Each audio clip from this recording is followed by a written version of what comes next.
para que sean consolados sus corazones, unidos en amor, hasta alcanzar todas las riquezas del pleno entendimiento, a fin de conocer el misterio de Dios el Padre y de Cristo, en quien están escondidos todos los tesoros de la sabiduría y del conocimiento. Y esto lo digo para que nadie os engañe con palabras persuasivas, porque aunque estoy ausente de cuerpo, no obstante en espíritu estoy con vosotros, gozándome y mirando vuestro buen orden y la firmeza en de vuestra fe en Cristo. Por tanto, de la manera que habéis recibido al Señor Jesucristo, andad en Él, arraigados y sobreedificados en Él y confirmados en la fe, así como habéis sido enseñados, abundando en acciones de gracias. Oremos brevemente. Señor, bendice tu palabra. Gracias, oh Dios, por cada una de las predicaciones y enseñanzas que hemos recibido hasta ahora, el día de hoy. Pedimos, Señor, que esto sea también de ánimo a los oyentes. En el nombre de Cristo Jesús. Amén y amén. Bueno, si usted ha estado aquí lo suficiente, se puede recordar que en las semanas pasadas y meses pasados hicimos una serie de enseñanzas en el libro de Colosenses y solamente cubrimos el capítulo 1. El día de hoy vamos a dar un mensaje introductorio al capítulo 2 y solamente nos vamos a centrar en el versículo 1 el día de hoy del capítulo 2 para entonces así arrancar y tomar bendición de estas verdades que Dios tiene para nosotros. Si usted se acuerda, hemos hablado acerca de otros títulos acá en el capítulo 1, una manera hermosa de servir. ¿Se acuerda? Sirviendo a los santos. Esa enseñanza, por ejemplo, también hablamos acerca del misterio escondido desde los siglos y edades, una hermosa enseñanza también que me fue de bendición a mí. Y varias enseñanzas que hemos estado hablando en el libro de Colosenses. El día de hoy comenzamos con el capítulo 2 y solamente en el versículo 1 como una fase introductoria.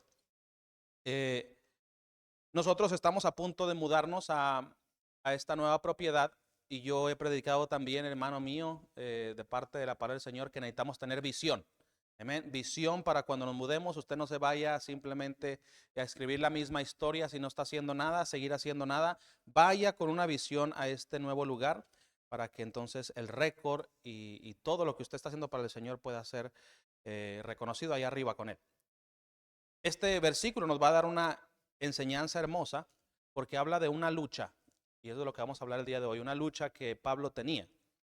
Y hay diferentes luchas en nuestra vida y en este mundo que se llevan a cabo. Por ejemplo, tenemos la lucha deportiva, ¿ok?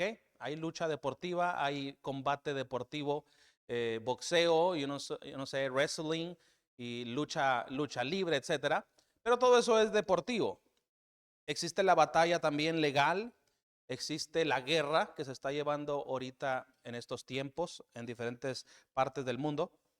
Existen batallas espirituales y existe también otra batalla. ¿Cuál me faltó decir, hermano? La batalla espiritual. Amén. O sea que no hay solamente batallas aquí, pero hay una batalla espiritual que se está llevando a cabo. Y Pablo nos habla de esta batalla en este versículo 1, del cual estaremos hablando. Y la Biblia nos menciona esta batalla en repetidas ocasiones. No sé si usted ha leído que no tenemos lucha contra sangre y carne, sino contra principados, contra potestades, con gobernadores de las tinieblas en las regiones celestes.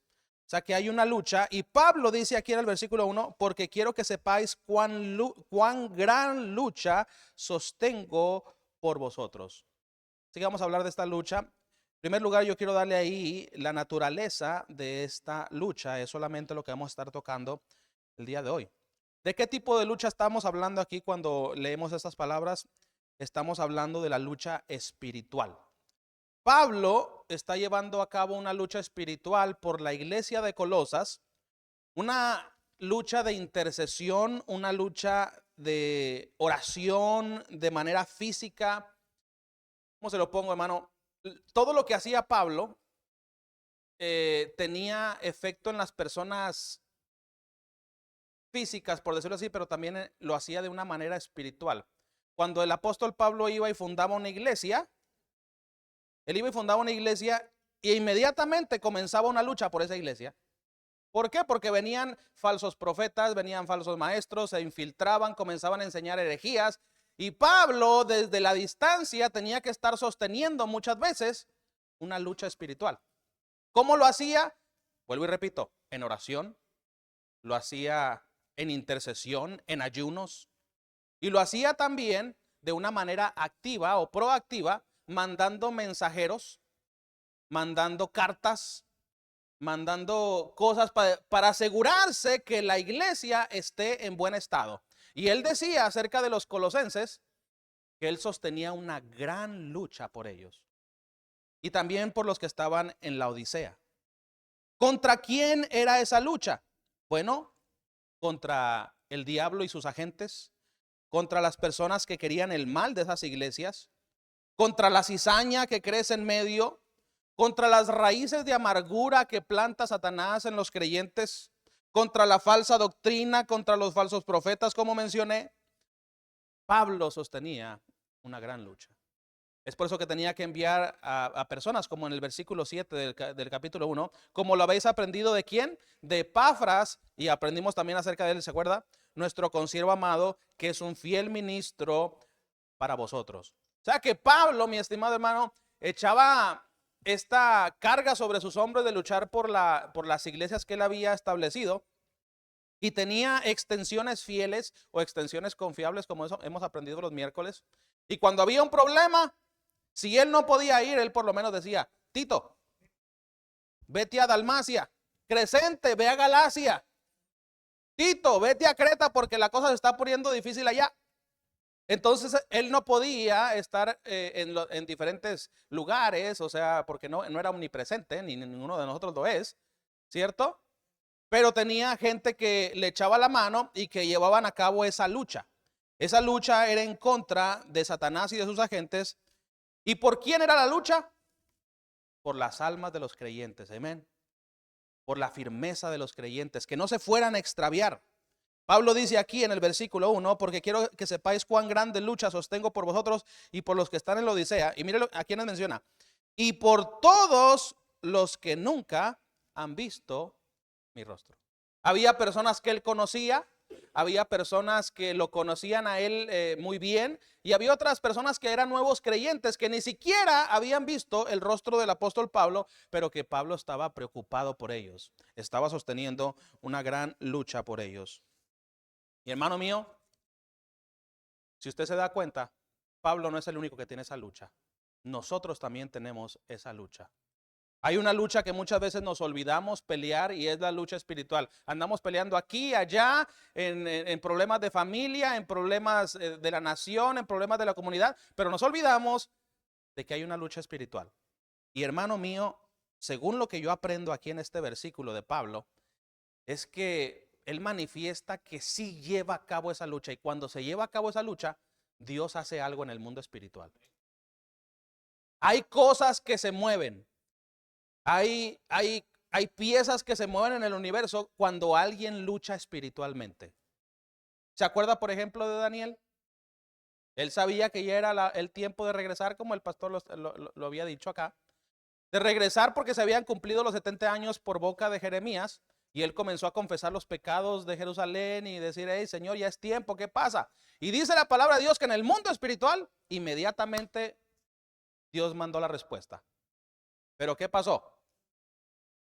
Se demoró la respuesta porque un ángel o un principado de allá del reino de Persia se le metió en el camino a Gabriel y comenzó a batallar con él hasta que no vino Miguel y lo ayudó. Y ahí se manifiesta una guerra espiritual, de la que Pablo habla también en el Nuevo Testamento. Nosotros tenemos lucha contra los demonios, contra potestades. Usted piensa que el enemigo es Trump, o que el enemigo es aquellos que andan ahí cantando lo que no deben o enseñando lo que no deben. Hermano mío, no. Es el diablo y sus agentes los que andan influenciando, los que andan tomando parte. Contra ellos son los que tenemos de batallar, no solamente físicamente, pero en oración en contra de esas personas. ¿Alguna vez usted ha batallado, hermano mío, con una lucha espiritual en su casa? Y si no, debería de ponerse al tiro. Porque usted piensa que su hijo es el que se le está descarriando, o su hijo es el que anda mal. Bueno, ¿nunca se ha puesto a pensar quién está detrás de todo eso? Una gran lucha. No, pues ahí anda el pobrecito o la pobrecita. No, mi hermano. ¿Por qué no se pone a orar en contra de quien lo está influenciando y contra el demonio quizá que anda detrás de su hijo o de su hija y que le está haciendo ver cosas que no debe de ver? que consumir cosas que no debe de consumir. Hermano mío, ore por su hijo, pero también batalla espiritualmente en contra de esas potestades. Y Pablo hacía esto. Yo sostengo una lucha por ustedes, les dice, y por los que están en la Odisea. Un gran ejemplo de esto es nuestro Señor Jesucristo, o sea, del compromiso que puede haber, hermano mío. Pablo fundaba la iglesia, pero se comprometía con la iglesia. El Señor Jesucristo se comprometió por nosotros, ¿sí o no? Él decía, mi comida es que yo haga la voluntad de Dios, de mi Padre que está en los cielos. Él decía que era necesario que el Hijo del Hombre padeciera. Y Él lo hizo, nos amó hasta el fin, él lo hizo por el gozo puesto delante de Él. Y mi estimado hermano mío, cuando usted es de bendición a personas y simplemente, vamos a decir, y simplemente tiene una relación de nombre o muy apartada, no va a llevar no va a llevar a cabo esa lucha como debe. Pablo amaba las iglesias y es por eso que hacía lo que hacía. ¿Me va a seguir en esto? Mire, cuando usted no tiene una relación cercana o no le importa mucho lo que le sucede a la otra persona, simplemente le van a llegar noticias, se va a decir, ay, pobre, que fulanita de tal se enfermó. Ay, pobrecita, va a decir. Pero cuando a usted le importa a la persona, va a decir, déjame orar por ella.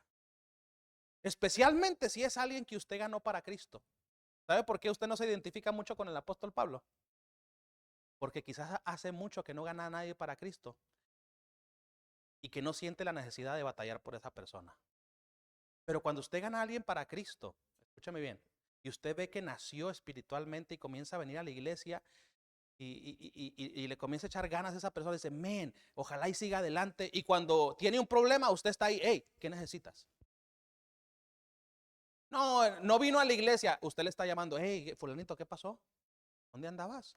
¿No te vimos en la iglesia?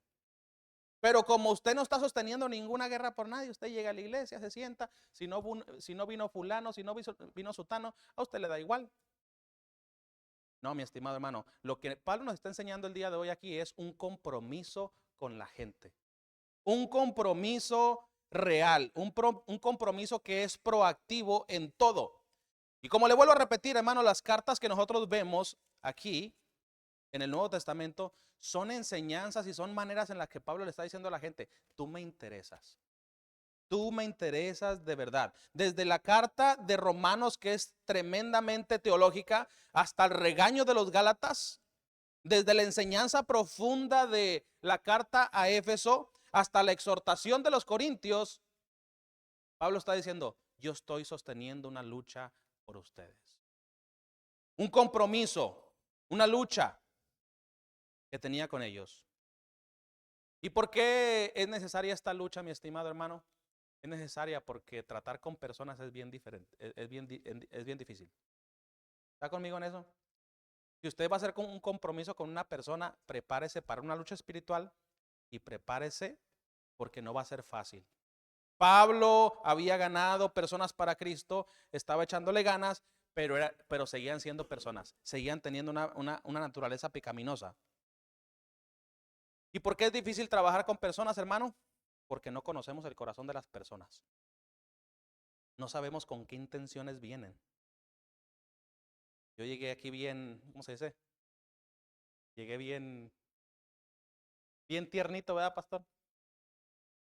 Y luego me decía el pastor, tarde o temprano usted va a entender. Y sí, entendí, he estado entendiendo cosas.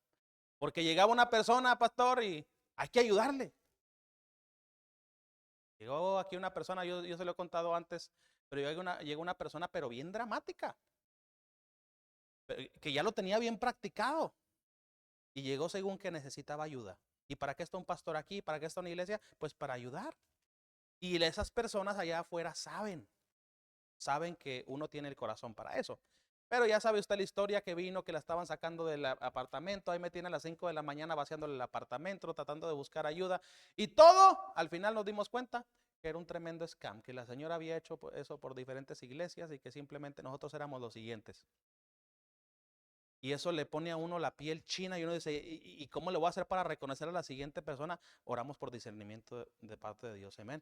Porque las lágrimas le salen a las personas, a las actrices, y esa señora era una actriz tremenda, lloraba, pero mire, se ponía aquí, yo le dije, hermano, yo estaba aquí y yo no hallaba qué hacer porque se hincó aquí, misericordia, Dios, decía misericordia. Decía yo, wow, es que esta persona hasta cristiana es, necesito ayudarle. Y luego entró con su hijo un poco discapacitado, le faltaba parte del brazo. Y uno ve eso, hermano, y uno dice, wow, o sea, hay que ayudarle. Pero no, era una señora sin escrúpulos que lo estaba haciendo con diferentes pastores, este tipo de scam. Y hermano mío, cuando uno va a hacer un compromiso con personas es difícil porque son pecadoras. Son personas que no sabe uno que hay en el corazón de ellos mentira, quizás vienen con odio, no sabemos las intenciones, hay posibilidades de traición hacia nosotros, hay posibilidades de mal pago. Y usted dice, pero ¿en serio? Bueno, póngase a pensar en el apóstol Pablo, ¿cuántos no lo traicionaron? Hablamos de el miércoles que había uno ahí que se llamaba Alejandro el Calderero. Ay, mire, me ando tropezando aquí. Alejandro el Calderero, que le había causado muchos males. Pablo trabajó con Demas. ¿Y qué pasó con Demas? Lo abandonó, desertó. Hay posibilidad de mal pago, hay posibilidad de que te dejen solo. Él dice, en mi defensa ninguno estuvo conmigo, solamente el Señor estuvo a mi lado. Pero déjeme decirle, hermano, así como Pablo tuvo las personas que lo traicionaron, así como tuvo esas personas que le pagaron mal, también hubo iglesias por las cuales él luchó y batalló, personas por las cuales él batalló y que le fueron de bendición tarde o temprano. Porque trabajar con personas no solamente es difícil, pero trabajar con personas también es una tremenda bendición.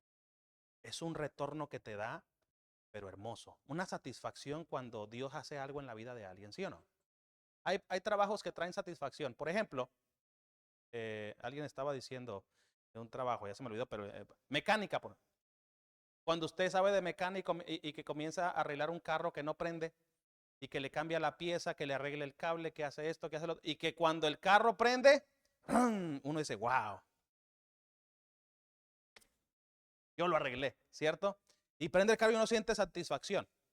Pero eso es algo bien a corto plazo, por decirlo así, que cuesta un día, que cuesta dos, yo no sé. Pero trabajar con personas cuesta semanas, meses y hasta años. Son inversiones a mediano y a largo plazo.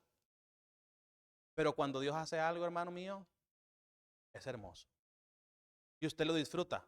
Especialmente cuando Dios le dio el privilegio no solamente de sembrar, pero también de regar y ver cómo crece esa planta. Y cuando alguien como Pablo, hermano mío, tenía esa carga y ese amor por la obra, es imposible llegar a la indiferencia con las personas. No puedes ser indiferente cuando tú amas la obra. Tienes que tener una carga por alguien. El día de hoy yo le animo, el día de hoy yo le animo, hermano, ¿por qué no tiene una carga por alguien? Debería ser una meta cuando nos movamos para allá. ¿Por qué no viene con nosotros a visitar y toca una puerta? Y pide al Señor que le ayude a ganar un alma para él, y entonces se va a poder identificar con el apóstol Pablo. Porque usted siembra una semilla y de repente sale esa semilla, pastor. Y uno dice, wow, aquí hubo fruto. Y ahora sabe lo que va a suceder. El diablo no va a querer que crezca esa planta.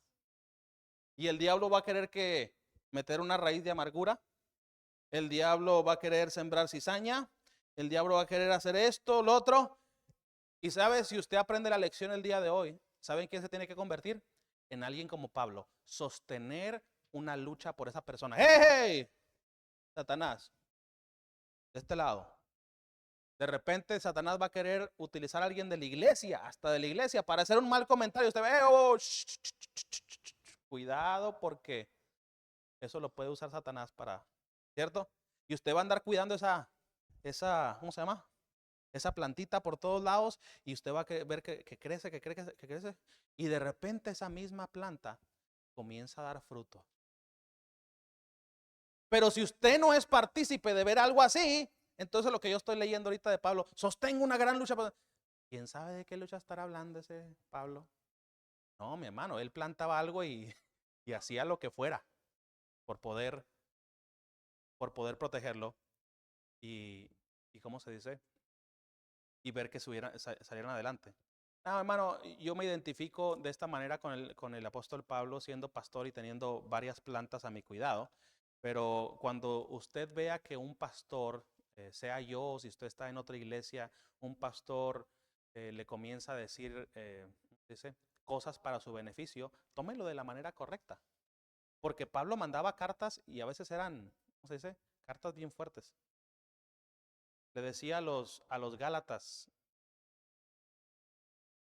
bueno, ya lo dijeron ustedes.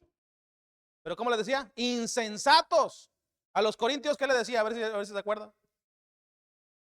Necios, carnales. Y les ponía unas regañadas, pero todo con el fin de ¿qué?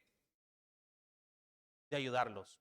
Dice la palabra de Dios que por lo que andaban haciendo, él había sido contristado y les había mandado esas cartas, pero cuando se vio que estaba la cosa desarrollándose y arreglándose, ahora fue de bendición al pastor. Uy, qué bueno que se lograron esas cartas, pero no sin antes meter el bisturí. ¿Qué dijo acerca de este camarada del fornicario que andaba con la mamá? Entréguenlo a Satanás para quitar el mal que hay entre vosotros. O sea que Pablo estaba preocupado de que no se metiera el mal, que no se metieran las cosas malas. Y cuando usted ve a un pastor que decimos, que hacemos o que predicamos de manera, usted no se ponga a meter cosas en la cabeza incorrectas. Ay, ese pastor que metiche. ¿Para qué se mete en mi vida? Retrógrada, extremista. El pastor así, el pastor. No, no, no, no. Estamos librando una batalla por usted, mi estimado. Yo no quiero que el diablo se meta en su vida y lo destruya, porque es exactamente lo que él quiere. El ladrón no vino sino para hurtar, matar y destruir. Y el pastor está para ver. Un obispo es alguien que supervisa, se me fue la palabra, overseer en español, pastor. Lo mismo. Alguien que ve, que está vigilando. Estamos defendiendo. Hermana, tenga cuidado con esa actitud.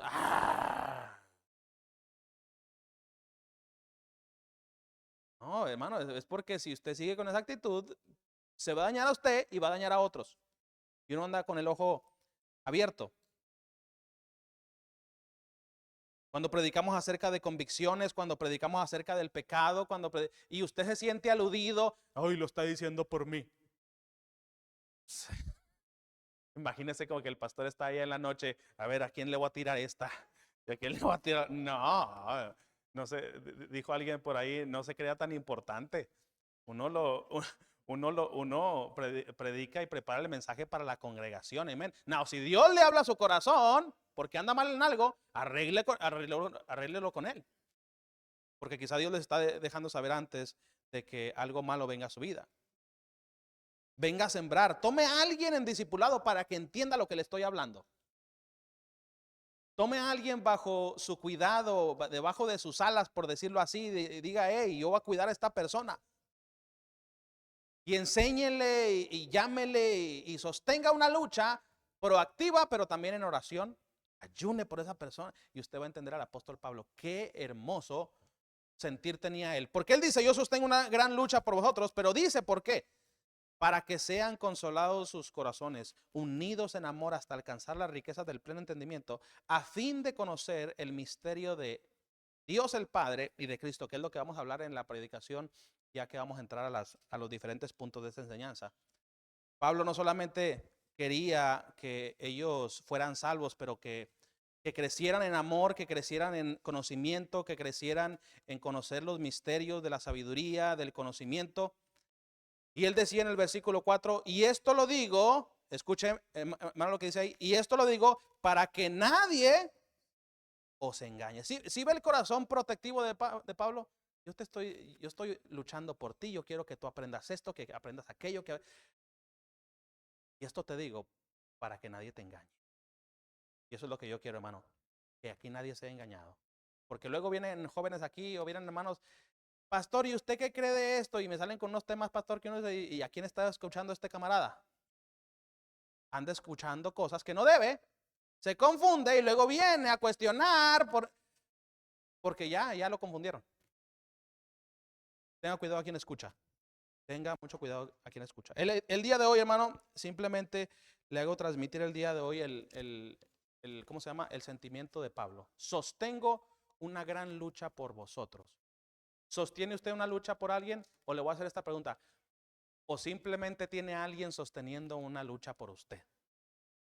¿Qué tal si mejor se pone a batallar en vez de ser una lucha para alguien? Póngase a batallar en contra del reino de las tinieblas para la bendición de alguien más. Amén, hermano. Vamos a orar y entonces vamos a orar por la ofrenda.